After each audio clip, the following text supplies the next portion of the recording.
De João, capítulo de número 1. Quantos irmãos procuram, quer estará na Deus a minha gratidão? A pastora dessa igreja, a pastora Deildo Passos, que Deus abençoe em Cristo Jesus, a irmã Zileide, que nos estendeu o convite, que Deus possa abençoá-las em Cristo Jesus e prosperar a obra de vossas mãos. Façam-me acompanhado da minha bênção, a Gabriele. Deus abençoe. A Gabriele é uma bênção na minha vida, meus irmãos, no meu ministério. E feliz em estar aqui com vocês. Todos acharam, meus irmãos? Lemos 1 João capítulo de número 1. No princípio era o Verbo, e o Verbo estava com Deus, e o Verbo era Deus. Ele estava no princípio com Deus, e todas as coisas foram feitas por Ele, e sem Ele nada do que foi feito se fez. Versículo de número 10. Estava no mundo, e o mundo foi feito por Ele, e o mundo não o conheceu. Veio para o que era seu, e os seus não o receberam. Mas a todos quantos o receberam, deu-lhes o poder de serem feitos filhos de Deus, aos que creem no seu nome. E você se assenta glorificando o nome do nosso Deus. Peço que redobre a sua atenção para que nós possamos entender algumas coisas dessa mensagem. E pretendo ser fiel, pretendo não serei fiel ao tempo que nos foi proposto. Vamos glorificar o nome do nosso Deus. Meus irmãos, o evangelho a qual nós lemos é o evangelho escrito por João, o discípulo de Cristo, em 85, na cidade de Éfeso, quando ele volta da prisão da ilha de Patmos, onde ele teve as mais divinas e profundas revelações a respeito de Cristo e de sua volta. Então João vai escrever o evangelho que contém o seu nome e também o livro de Apocalipse. Se nós fôssemos dar um título ou um tema ao evangelho de João, nós daríamos o tema de Jesus, o Filho de Deus. Nada ou ninguém melhor do que João para falar a respeito do nosso Senhor. Observe que João foi um dos discípulos mais íntimos de Cristo. Esteve em alguns acontecimentos muito importantes. A Bíblia nos relata alguns, e eu quero falar a respeito de 3. No ressuscitamento da filha de Jairo, quando Jesus está no Getsemane, e também no momento ou na ocasião que nós conhecemos como a transfiguração no monte. João foi o discípulo que esteve com Jesus, também no momento a qual Jesus estava sendo crucificado, e João estava ali, aos pés da cruz. João vai tratar a respeito de Cristo como o Filho de Deus e vai dizer que no princípio ele era o Verbo, a palavra, o Logo de Deus. Ao contrário de Mateus e de Lucas, que trazem a origem de Jesus, uma genealogia que fala a respeito de uma origem terrena, João ele vai mais profundo e nos traz uma informação muito mais profunda do que Marcos, do que Mateus e Lucas. E ele vai diretamente no DNA de Deus, dizendo que no princípio Jesus era o Verbo que estava com Deus e o Verbo que era Deus. Como assim, Carlos? Jesus é a palavra de Deus encarnada.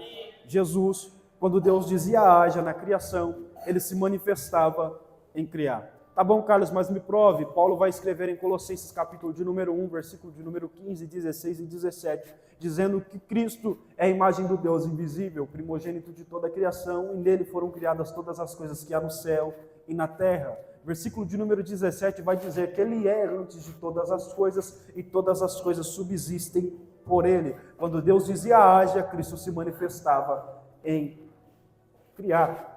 Observe que há um paralelo no momento em que Jesus se manifesta a essa terra para cumprir uma missão, com Gênesis capítulo de número 1.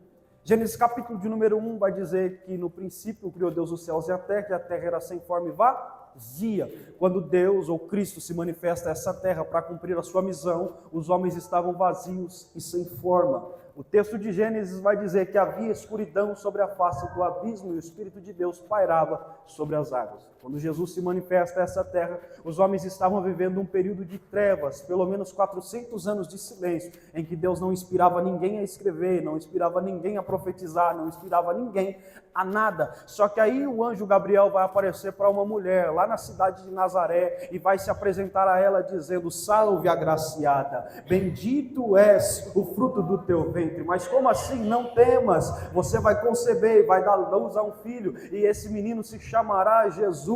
Quem estaria nascendo no ventre daquela mulher é um menino profetizado por Isaías no seu capítulo de número 9, versículo de número 6. Isaías vai escrever que um menino nos nasceu, um filho se nos deu, e o principado estará sobre os seus ombros. Ele será chamado maravilhoso, conselheiro, Deus forte, Pai da eternidade, príncipe da paz.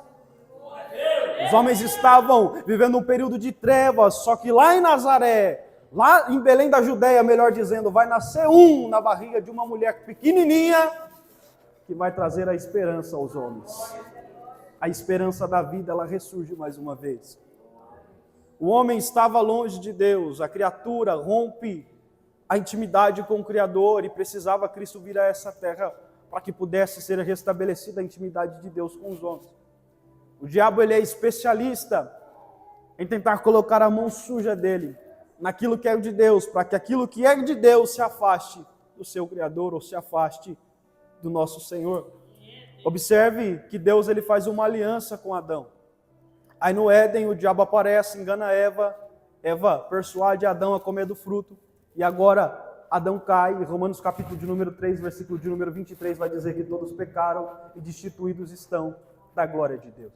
Observe que Eva, ela pega aquilo que é de fora, o fruto, coloca para dentro e a morte passa a ser sobre todos os homens. Mas você se lembra que eu disse de Maria, que Maria, ela vê o anjo Gabriel, e o anjo Gabriel disse que dentro do ventre dela seria gerado um filho, seria gerado um fruto pelo próprio Espírito Santo e a sua virtude. Maria faz diferente, pega aquilo que é de dentro, coloca para fora e a vida passa a ser sobre todos aqueles que nele creem. Carlos, eu não entendi, eu vou repetir. Eva pega aquilo que é de fora, coloca para dentro e gera morte sobre todos os homens. Só que Maria pega aquilo que é de dentro, coloca para fora e a esperança de vida ressurge para nós mais uma vez. O diabo observa a criação de Deus, quando Deus vai dizer, lá na eternidade, ou melhor, depois que ele começa a criar, ele faz uma reunião com a Trindade e diz, desçamos e façamos o homem conforme a nossa imagem e semelhança. Deus desce e pega o pó da terra, junta molécula por molécula e agora começa a formar o boneco Adão. Aí parece que eu vejo os anjos olhando para ele e diz, está pronto, Senhor? Não. Por quê? Porque está vazio por fora. Ou melhor, está bonito por fora e vazio por dentro. Quem eu estou gerando, quem eu estou criando, precisa ter a minha digital por fora e a minha essência por dentro. Deus vai pegar e vai colocar algo chamado Nishmaraim, essência divina dentro do boneco. E agora é gerado vida, é gerado essência divina dentro de Adão, dentro da matéria. É por isso que o diabo tenta se levantar, para tentar rachar a matéria, para fazer que a essência vaze. Ele é especialista em fazer isso, sabendo que rachando a matéria, ele vai conseguir fazer com que a essência vaze, ele se levanta para tentar fazer isso. Com o próprio povo de Israel foi assim. Esse povo carregava em sua cabeça uma palavra de domínio, uma palavra de multiplicação. Deus tira eles de dentro da terra do Egito com mão forte, com a mesma mão forte, os guia no deserto. Quando esse povo sentia fome, tinha maná que descia do céu. Quando esse povo também sentia fome, tinha codornizes. Quando eles sentiam sede, teve água que brotou da rocha. Quando esse povo sentia calor, tinha nuvem de dia para que eles pudessem ser refrescados. Quando esse povo estava no deserto, naquele frio abaixo de zero, tinha uma coluna de fogo para também aquecê-los. Deus nunca deixou faltar nada a esse povo. Deus nunca deixou que esse povo passasse necessidade. Só que ao passar dos anos, esse povo começa a conquistar as terras e vão se esquecendo pouco a pouco do seu Deus, pouco a pouco do seu Criador. E quando nós esquecemos de quem nós somos e de quem nós somos filhos, nós esquecemos e abandonamos a nossa identidade.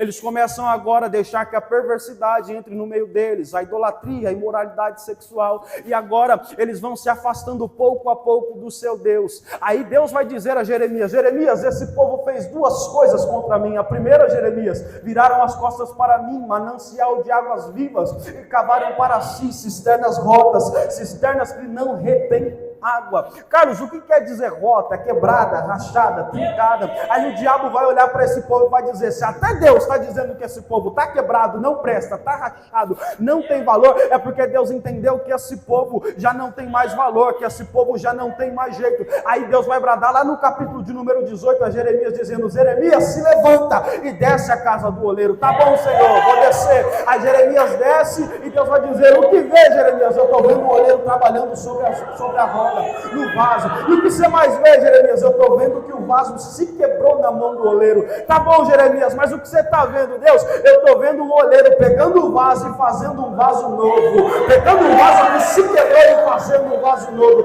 Carlos, eu não estou entendendo. Satanás olhou e disse, está quebrado, está rachado, está trincado, Deus vai jogar fora. Só que na olaria de Deus não tem lixeira. Aí Deus vai dizer, não posso eu fazer assim com a nação de Israel, Jeremias? Aí o diabo olha para nós nós, muitas das vezes nós quebramos, rachamos, porque não somos super-homem, só que quebrado, rachado, trincado, só o caco, ainda continuamos na palma das mãos dele. Sabe qual que é a maior raiva do diabo? É que às vezes nós se quebramos, às vezes nós trincamos, só que Deus nos pega pela mão e torna a fazer um vaso novo. Alguém disse, caiu, não prega mais, falhou, não canta mais, caiu, está ferido no meio do caminho, não vai ser mais como antes, não vai ser mesmo fofoqueiro. Por quê? Porque a glória da última casa será maior, será maior, será maior que a da primeira. Eu vim com uma palavra para liberar sobre a vida de alguém. Talvez tem vaso quebrado hoje aqui, mas talvez tem vaso quebrado também lá na sua casa.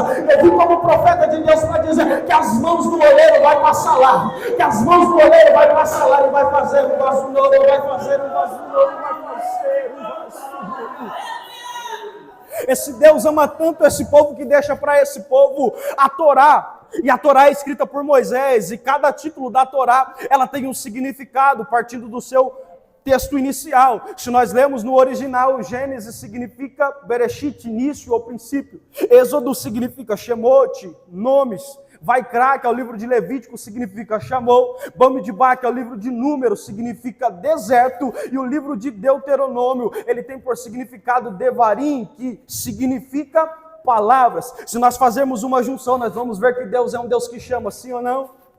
Nós vamos ver que Deus é um Deus que chama, porque se nós unirmos a cada palavra desse título, nós vamos ter uma frase. E que frase é essa, Carlos? A frase é: no princípio chamou Deus pelo nome os filhos de Israel no deserto, através da palavra. Deus não é um Deus que só chama, Deus é um Deus que faz aliança. Se nós pegarmos a palavra Gênesis no seu original, que é Bereshit, e fazemos uma separação em sua gramática, nós vamos ter 3 palavras. Quantas palavras? Quantas palavras? Brit, Rosh e Ish. Brit significa aliança, Rosh, cabeça, e Ish, homem. Aliança com cabeça, homem. Deus não é um Deus que somente faz aliança, Deus é um Deus que escolhe. Ele passa os olhos na terra, lá no livro de Gênesis, e vai fazer aliança com Abraão, com Isaac, com Jacó, vai fazer aliança também com José. E nós vamos ver que Deus procura ali um Beit Rabishirá. Carlos, o que é um Beit Rabishirá? Beit significa casa, Rabishirá significa escolhida, uma casa escolhida, uma casa escolhida. Carlos, mas por que você está falando que Deus é um Deus que chama, faz aliança, escolhe? É para que você se lembre que um dia Ele te chamou pelo teu nome, um dia Ele fez uma aliança com você. Até tinha gente melhor, mas Ele olhou para você e disse: eu quero morar dentro de você, eu quero fazer morada dentro de você. Tinha gente melhor, tinha gente com mais capacidade, mas Ele te olhou cheio de falha, cheio de defeito, mas Ele disse: eu quero você para morar, eu quero fazer de você uma casa escolhida. Aí Jesus vem e nasce no ventre de Maria, preciso correr. Herodes, ele recebe essa notícia, porque reis magos, ou melhor, os reis magos foram guiados por uma estrela do Oriente. Eles vão chegar e vão perguntar: aonde está aquele que é nascido, rei dos judeus?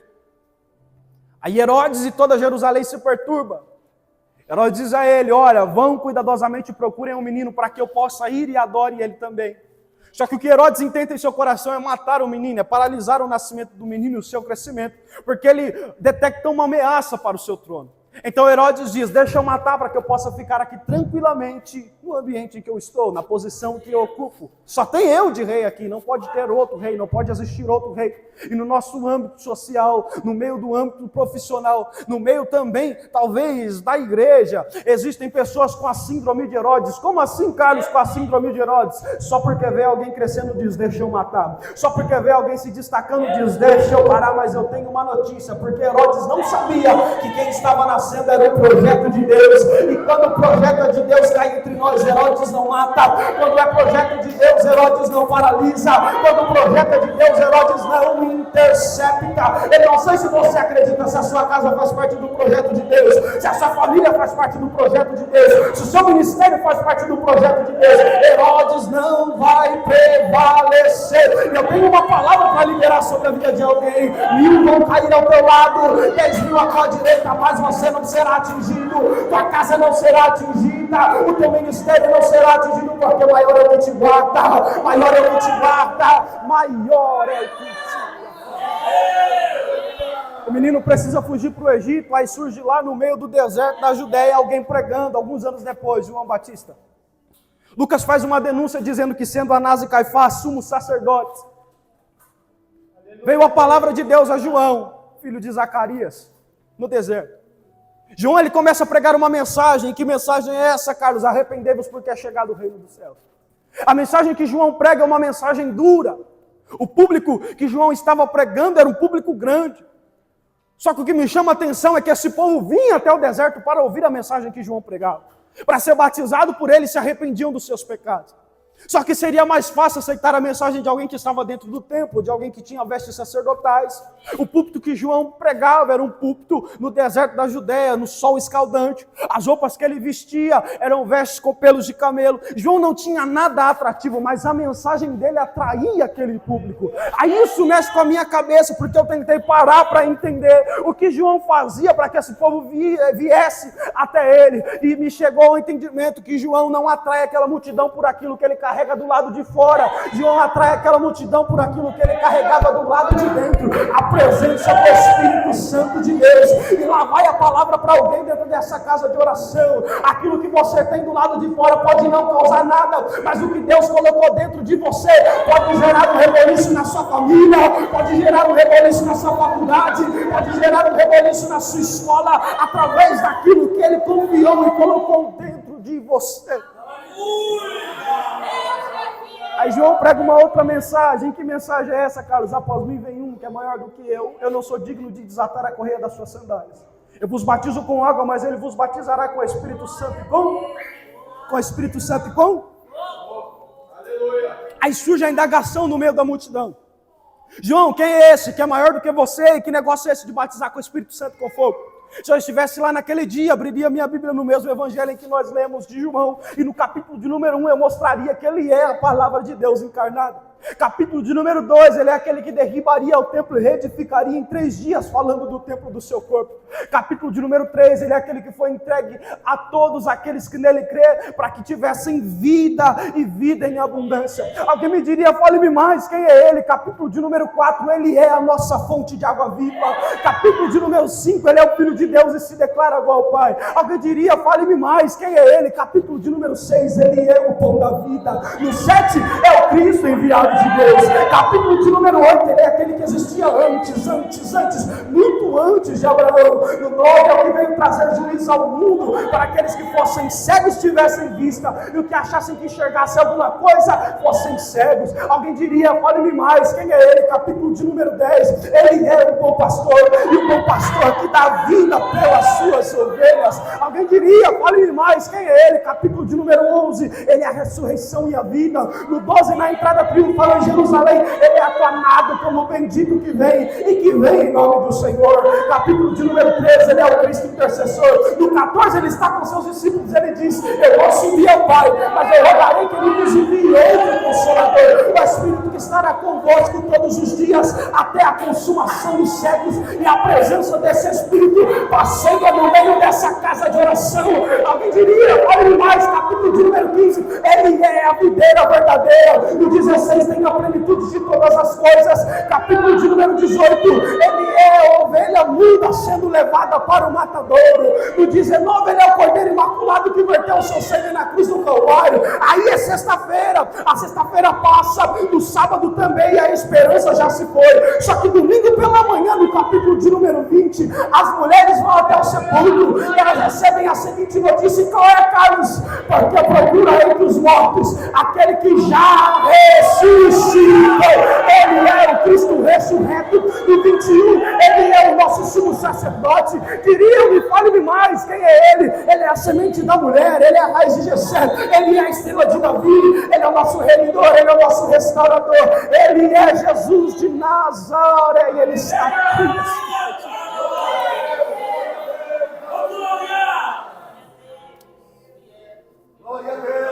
Aí ele caminha 3 anos e meio, escolhe para si 12 homens, e dentre esses 12 homens, um vai traí-lo. Chegando à festa dos pães asmos, procuravam os principais dos sacerdotes matar a Jesus, mas eles temiam o alvoroço do povo.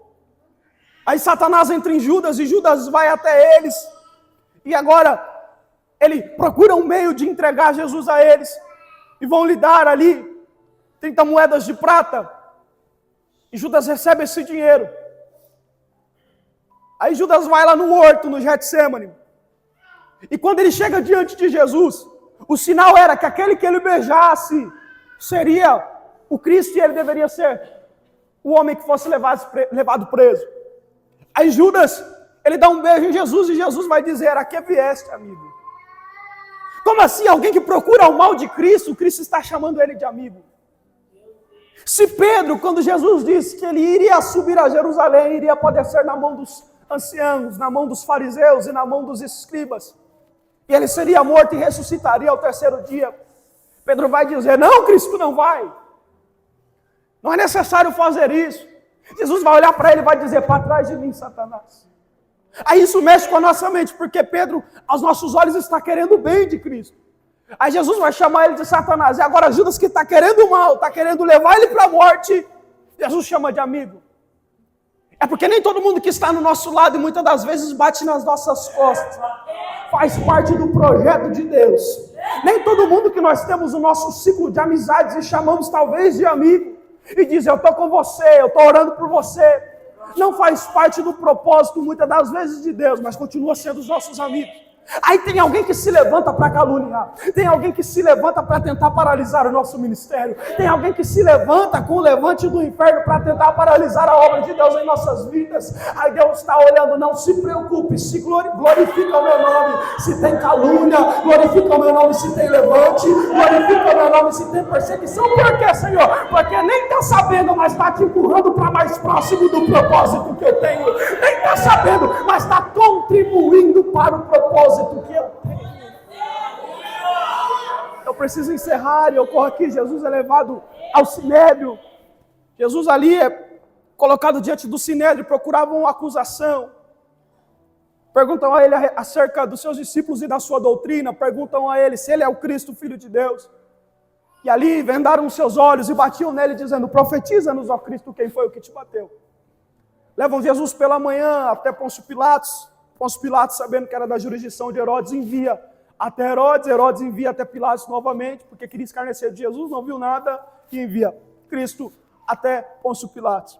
Vamos dizer que Jesus perturbava a ordem ali, dizendo que não era para dar tributo a César, e eles diziam: existe só um rei, e esse rei é César. Aí, como o costume da Páscoa, era colocado diante do povo presos para que fossem soltos. Aí coloca de um lado Jesus e do outro Barrabás. Aí vai perguntar: quem vocês querem que eu solte? Vocês conhecem a história? Eles gritam: Barrabás. E esse a quem vocês chamam de Jesus? Crucificam. Jesus é açoitado, colocam em sua cabeça uma coroa de espinhos africanos e um caniço de madeira em suas mãos. Aí vão escarnecer dele dizendo: salve rei dos judeus, salve rei dos judeus. E batem na cabeça de Jesus com esse caniço. E os espinhos entram em sua fonte. Aí Jesus começa a padecer por nós.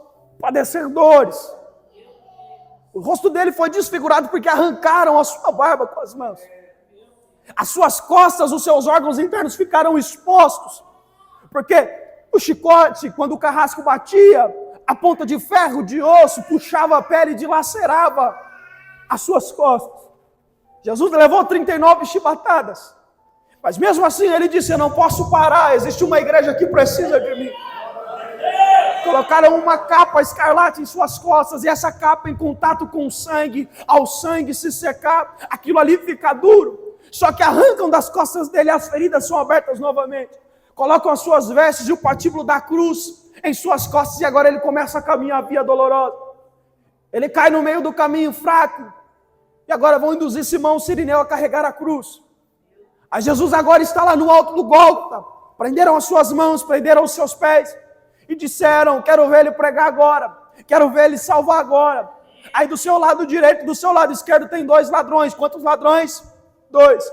Aí um deles vai dizer: se tu és o Filho de Deus, desça daí, salva-te a ti e a nós também. Outro dele vai dizer: ele está aí sem merecer, nós estamos aqui porque nós merecemos. Senhor, lembra-te de mim quando entrares no seu reino. Jesus vira ao lado, mesmo sem forças, e vai dizer: hoje mesmo estarás comigo no paraíso.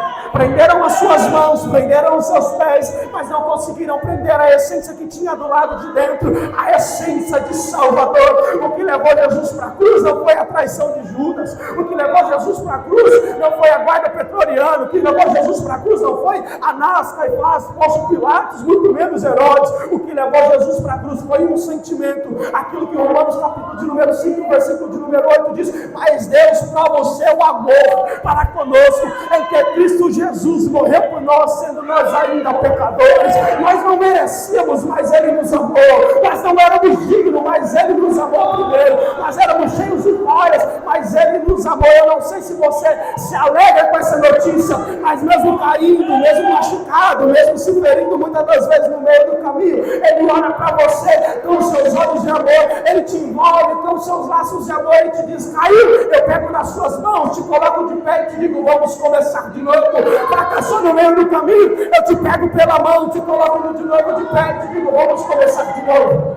Vamos começar de novo. Eu estou pregando para alguém que talvez a sua consciência está dizendo: não é digno de acessar essa presença. Falhou, não é digna de acessar mais essa presença. Mas para a raiva do diabo, eu faço das minhas palavras o que João escreve na sua primeira epístola, capítulo de número 1 e versículo de número 9, que se nós confessarmos os nossos pecados, Ele é fiel e justo para nos perdoar e nos purificar de toda a injustiça.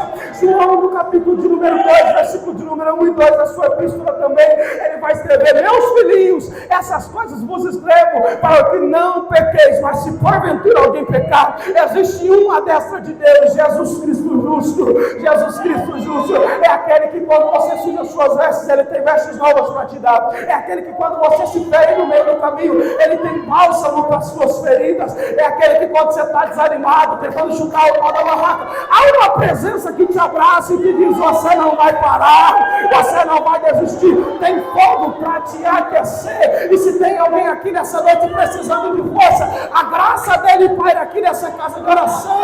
Então recebe força, recebe graça da presença dele.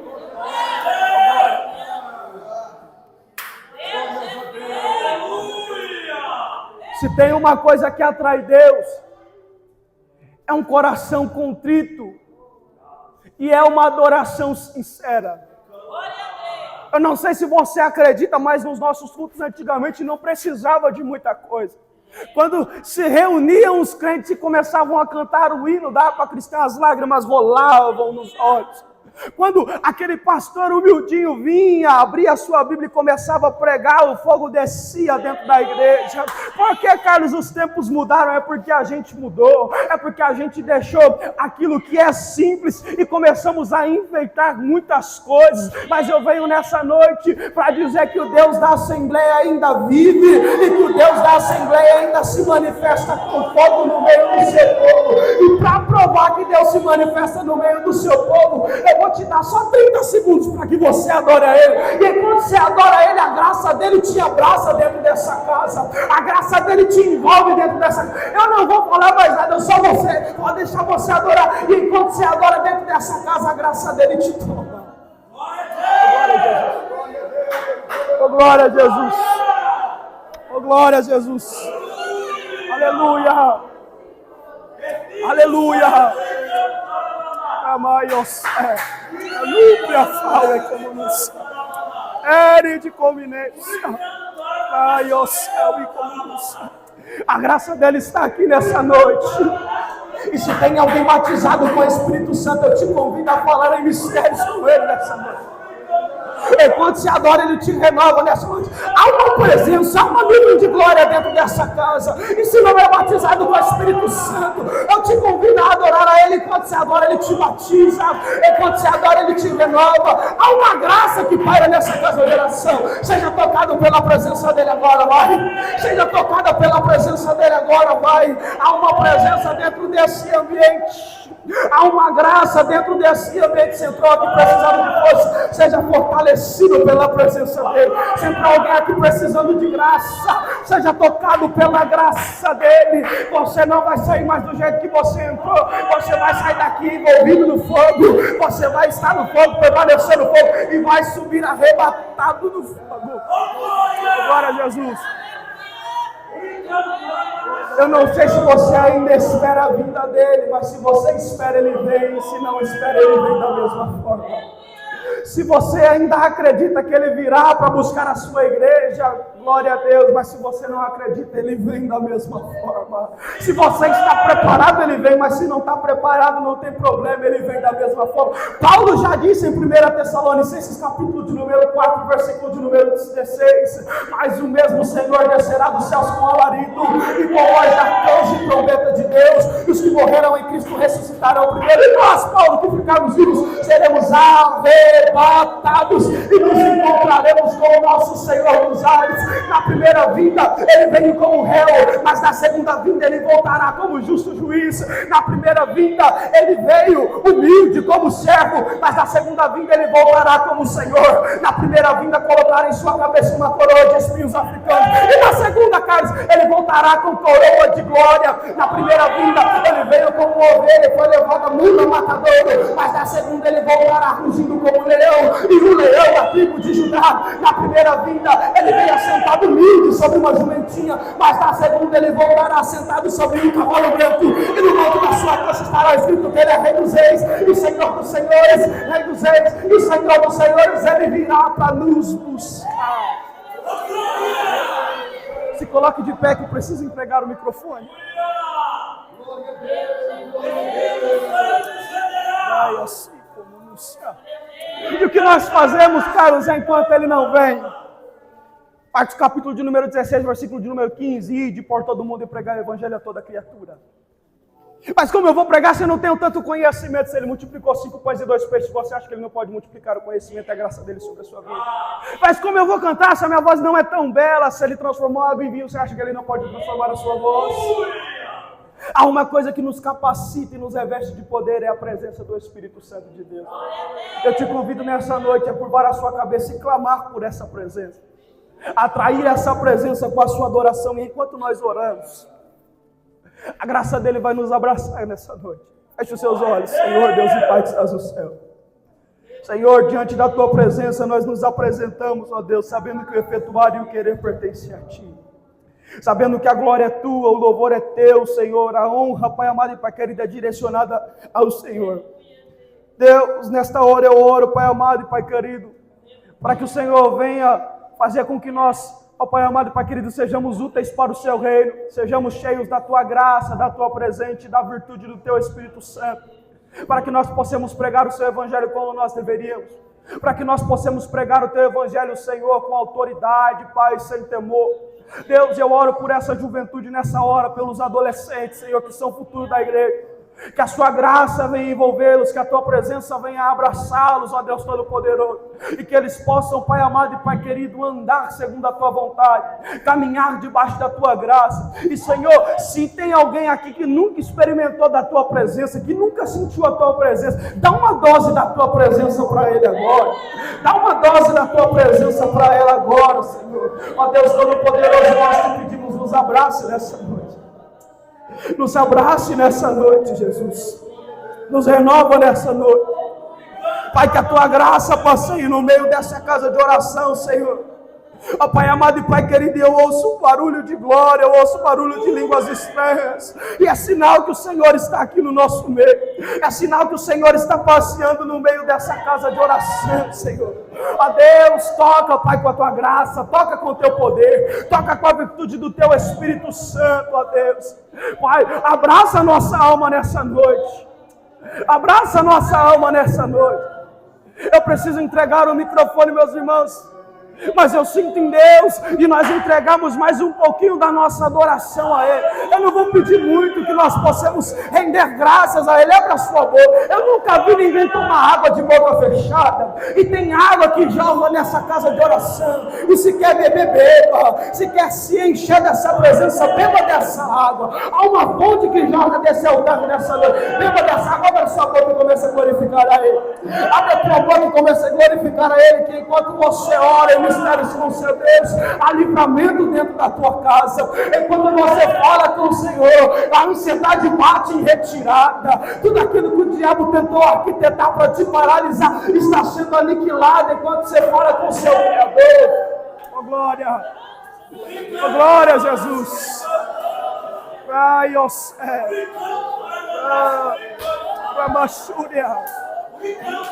Será que tem 5 vasos de guerra comigo nessa noite? Será que tem vaso de guerra comigo nessa noite? Se tiver brasa dentro dessa casa de oração, comece a glorificar a Ele, que o fogo vai pegar sobre as nossas vidas. A graça dele está aqui nessa casa de oração, e se quer pega, se quer pega, se quer seja abraçado por Ele. Que você possa guardar essa palavra no seu coração e que você possa queimar nessa geração. Eu deixo só uma coisa, é que isso fique fixado no âmago do teu coração. Essa geração precisa daquilo que Deus colocou dentro de você. Essa geração precisa daquilo que Deus colocou dentro de você. Então não deixe para depois o que você pode fazer hoje. Não deixe para depois o que você pode fazer agora, nesse presente momento. Permita-se ser usado por Deus. Ele vai te usar de uma forma sobrenatural nessa terra. Se vocês recebem essa palavra, glorifiquem o nome dele. Glória a Deus. Aleluia.